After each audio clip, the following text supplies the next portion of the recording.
एक बहुत अमीर आदमी ने एक भिखारी से पूछा, तुम तो इतने हट्टे कट्टे हो फिर भी भीख क्यों मांग रहे हो? भिखारी बोला, साहब मेरे पास महीनों से कोई काम धंधा नहीं है, अगर आप मुझे नौकरी दे तो मैं भीख मांगना छोड़ दूंगा। अमीर बोला, मैं नौकरी तो नहीं दे सकता लेकिन तुम मेरे बिजनेस पार्टनर बन सकते हो। मेरे पास एक चावल का प्लांट है, तुम चावल बाजार में सप्लाई करो और मुनाफा महीने के अंत में बांटेंगे। भिखारी ने कहा, लेकिन कैसे बांटेंगे? क्या मैं 20% लूंगा और आप 80%? अमीर बोला, मुझे सिर्फ 10% चाहिए, बाकी 90% तुम्हारा होगा ताकि तुम जल्दी तरक्की कर सको। भिखारी ने जोरों से काम शुरू कर दिया।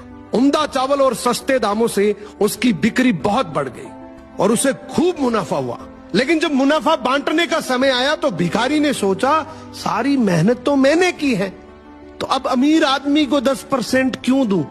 अगले दिन अमीर आदमी आया और जब हिस्सा मांगा तो भिखारी ने बहाना करते हुए कहा कि साहब मुझे तो बहुत नुकसान हुआ है, मुझे जितना मुनाफा हुआ है उतना तो कर चुकाना है, तो इस हिसाब से मुझे कोई मुनाफा नहीं होगा, तो आप इसके हकदार नहीं हैं। अमीर आदमी ने कुछ नहीं बोला और वहां से चला गया। भिखारी बड़ा खुश हुआ, सोचा सारा प्रॉफिट मेरा हो गया। अब भिखारी उन पैसे से रोज मौज करे। ऐसे करते करते उसके पास से सारे पैसे खत्म हो गए।